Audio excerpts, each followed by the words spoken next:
हुन्छ तर गाउँहरू किन सफा हुन्छ तपाईँलाई थाहा छ? आज आउनुहोस् म तपाईँलाई यही बारेमा चाहिँ आज हामीले देखेका केही कुराहरू तपाईँलाई देखाउने। सहर एरिया पनि खासै त्यति राम्रो त्यति सफा चाहिँ देखेको छैन मैले, हुँदा पनि हुँदैन। जहाँ पनि जानु तपाईँ राजधानी यस्तो ठाउँमा जानु, जहाँ पनि जानु त्यति सफा त तपाईँले देख्दै देख्नु। बीच रोडमा छ, यता पनि रोड छ गाइस, उता पनि रोड, यता पनि रोड, अनि बीचको सानो टुक्रामा चाहिँ म उभिरहेको छु अहिले।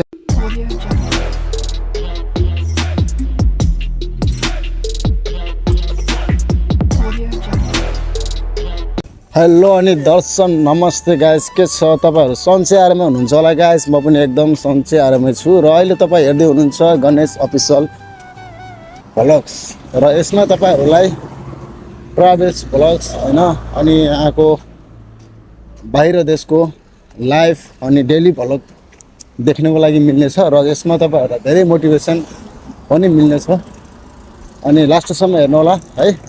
अनि म चाहिँ अहिले टक्क यो बङ्सरको चट्ट भिलेज एरियामा छु, टक्क गाउँ एरियामा छु।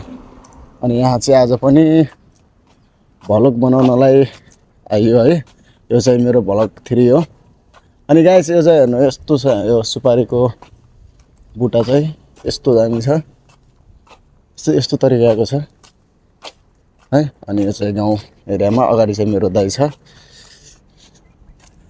अनि भिडियो लास्टसम्म हेरेर साथ दिनु होला र कमेन्ट पनि गर्नु होला गाइस, जस्तो तपाईँलाई मनमा आउँछ त्यस्तै किसिमको कमेन्ट गर्नु होला है। अनि अहिले चाहिँ हामी एकछिनमा भेटौँ गाइस, धेरै अगाडि आइ नै पुगेका छौँ। र यहाँको भ्यू चाहिँ कुछ यस्तो तरिकाको देख्न सक्नुहुन्छ, यस्तो तरिकाको छ हैन। अनि लास्टसम्म भइराख्नु होला, तपाईँहरूलाई यताको भ्यूहरू अनि त्यो सँगसँगै धेरै कुराहरू देखाउनको लागि देखाउनेछौँ। यहाँ चाहिँ हेर्नु, नरिवलको बुट्टा चाहिँ यस्तो तरिकाको छ। नरिवलले चाहिँ पुरा सुकेर दाइ पाकिसक्यो है, नरिवल सुकिसक्यो नरिवल चाहिँ है। यहाँ नरिवल चाहिँ सुकिसकेको छ गाइस। हामी चाहिँ यस्तो तरिका हेर्ने यहाँनिर फुल या दामी छ, यस्तो तरिकाको छ। यहाँ हेर्नु न, यस्तो दामीसँग यो केराहरू पनि यस्तो मजाले मिलाएर चट्टसँग रोपेको छ होइन। कामकाजहरू पनि यतातिर चलिरहन्छ। नेपालको जस्तै छ गाइस, हेर्नु यस्तो यति सानो सानो बुट्टाहरू छ, तर दामी छ, कस्तो मजाले लगाएको छ। बाटोको छेउतिर भए पनि होइन, हाम्रो नेपालतिर चाहिँ यस्तो बाटोको छेउतिर केराहरू लगाएपछि चोरेर खाइदिन्छ भनेर मान्छेहरू लुकाइ लुकाइ लगाउँछ है, करेसा बारीतिर कता कता लगाउँछ। तर यहाँ त त्यस्तो पर्वा हुँदैन, खाए खाओस् लगाउँछ मजाले। रस्तै गएको छ, अहिले चाहिँ बङ्सर भिलेजमा छौँ। र गाइस लास्टसम्म हेर्नु भिडियो होइन, एकदम हजुरलाई मजा आउनेछ। अनि यहाँको बारेमा केही कुराहरू पनि बताउनेछौँ। यहाँ चाहिँ सबै कुराहरू हेर्दाखेरि त राम्रै देखिन्छ, तर गहिरिएर हेर्नु, राम्रोसँग हेर्नु है। अनि यहाँ चाहिँ पुरा यसरी छुट्टै एरियामा चाहिँ केराको खेतीहरू चाहिँ गरिरहेको छ। माथि चाहिँ केराहरू यसरी लगाएको छ, अनि रोड साइडमा त यसरी बिरुवा। तर नेपालतिर जस्तो भइदिए भए त त्यो रोडको छेउको बिरुवा सिरुवा सब मजाले कटिङ सटिङ भइसक्ने थियो, तर यहाँ चाहिँ त्यस्तो हुँदैन। यहाँ चाहिँ सब मजाले, बरु त यताउता सबै रोड अलि बढ्यो भने पनि यो रुखलाई यस्तै छोडिदिन्छ, तर रोड बढाउँछ अरू, तर त्यस्तो केही गर्दैन यो ठाउँमा चाहिँ है, मलेसियामा। अनि सब हेर्न सक्नुहुन्छ, यस्तो हरियाली छ, हावापानी पनि सेम नेपालको जस्तो हो यहाँ है, एकदम बिन्दास छ। त्यही हो, हिँड्दा हिँड्दा आज एउटा अचम्मको देखियो गाइस, हेर्नुहोस् है, म पनि देखाउँछु तपाईँहरूलाई। यस्तो तरिकाले चाहिँ चट्टो लगाएको छ, हेर्नु न यो यस्तो दामी। के तलपट्टि चाहिँ यो गुलाबी गुलाबी टाइपको छ कलर है, अनि यस्तो गुलाबी गुलाबी टाइपको छ कलर। तलपट्टि साइडमा चाहिँ यस्तो छ, माथि चाहिँ हरियो छ, यस्तो दामी। के बाटोको छेउमा के यस्तो दामी। यो खास चाहिँ के होला गाइस, तपाईँहरू यो घर चिन्नुहुन्छ भनेपछि होइन, सुसको जडीबुटीहरू काम लाग्छ होला यसको। यो जरा हेर्नु न, जरा यस्तो तरिकाको छ, हेर्नुहोस् गाइस। यो सट्ट हेर्नुहोस्, यहाँ सुपारीको बुट्टाहरू यो किसिमले रोपिएको छ।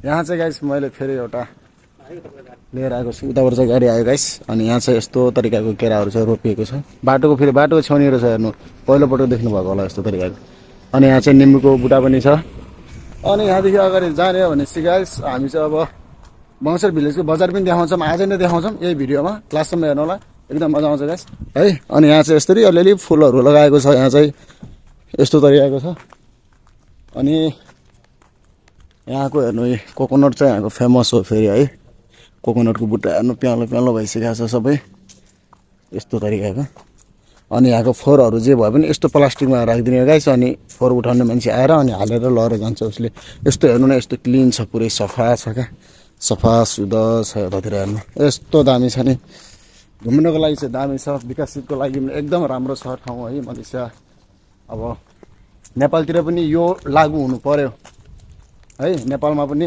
यस्तो प्रोसेस हुनु पर्यो आफ्नो सफा गरौँ देशलाई बचाउँ भन्ने खालको कुराहरू अभियानहरू चल्नु पर्यो अनि हेर्नुहोस् यहाँ यो बाटोको छेउमा हेर्नु तपाईँ रुख बिरुवाहरू नेपालतिर जस्तो हुन्थ्यो भने चाहिँ यो पुरा कटिङ गरेर चिल्लो एकदम त्यो तरिकाको हुन्थ्यो होला तर यहाँ चाहिँ बवाल छ हेर्नु कोकोनट छ हेर्नु त्यहाँ पारि यो coconut guys coconut Malaysia coconut देख्नुपर्ने यस्तो तरिकाको छ मलेसियाको भिलेज गाउँतिर चाहिँ तपाईँहरू होइन जानुभयो भने चाहिँ कुछ यस्तो तरिकाको घरहरू देख्न सक्नुहुन्छ कुछ यस्तो टाइपको यस्तो तरिकाको घरहरू हुन्छ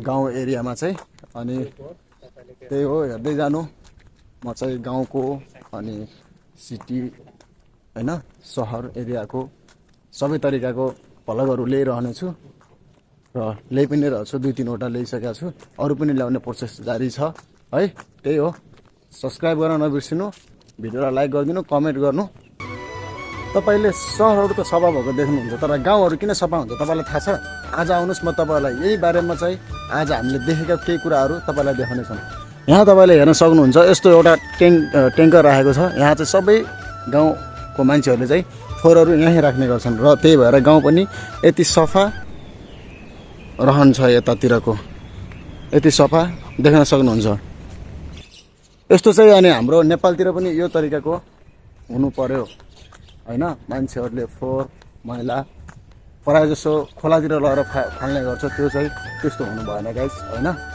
खेर दिन्छु म त्यो चाहिँ हुनैपर्छ होइन नेपालमा चाहिँ हाम्रो सहर मात्र होइन गाउँ एरिया हाम्रो सहर एरिया पनि खासै त्यति राम्रो त्यति सफा चाहिँ देखेको छैन मैले हुँदा पनि हुँदैन जहाँ पनि जानु तपाईँ राजधानी यस्तो ठाउँमा जानु जहाँ पनि जानु त्यति सफा त तपाईँले देख्दै देख्नुहुन्न त जस्तो यहाँको गाउँको छ यो जुन अहिले त्यहाँ त्यो सुविधा गरेको छ यो ट्याङ्करहरू राखेर यो तरिकाको छ यहाँ त्यही गाइस हेर्दै जानु अझै देख्न सक्नुहुन्छ यहाँको बारेमा तपाईँले धेरै कुराहरू अगर त्यस्तो तरिकाको ठुलै ट्याङ्करै ल्याउन नसके पनि यस्तो तरिकाको चाहिँ एउटा घरमा सानो सानो होइन यो साम्पा फोहोर फाल्ने त्यो तरिकाको चाहिँ हुनु पर्यो वातावरण स्वस्थ भयो भनेपछि त मान्छे त्यस्तै स्वस्थ भइहाल्छ नि त्यो तरिका चाहिँ हुनु पर्यो यहाँ आइबोस्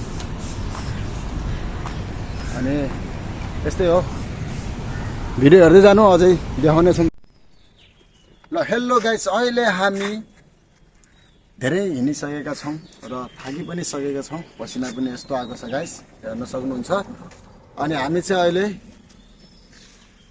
केन ठाउँ भन्छ यसलाई लोरुङ पेर्सेक कोनान भन्ने ठाउँमा चाहिँ हामी अहिले आइपुगेका छौँ अनि मलेसियाको अझै पनि हामी भिलेजमै छौँ है भिडियो हेर्नु यहाँको सिन हेर्न सक्नुहुन्छ यस्तो तरिकाको छ र भिडियो लास्टसम्म हेर्नु होला माया देखाइदिनु गाइस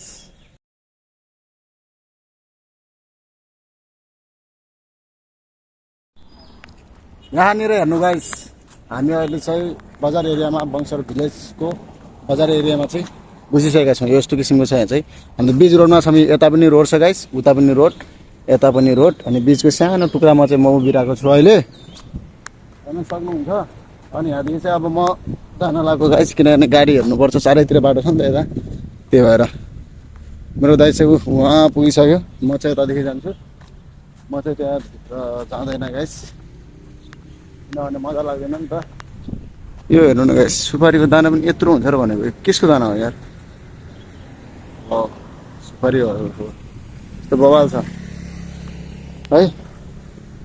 त्यही हो, सब्सक्राइब गर्न चाहिँ नबिर्सिनु होला होइन। यस्तो रमाइलो भिडियो हेर्न चाहनुहुन्छ भने यति भन्दै गाइस तपाईँहरूसँग बिदा हुन्छु। Bye bye guys, love you guys, take care.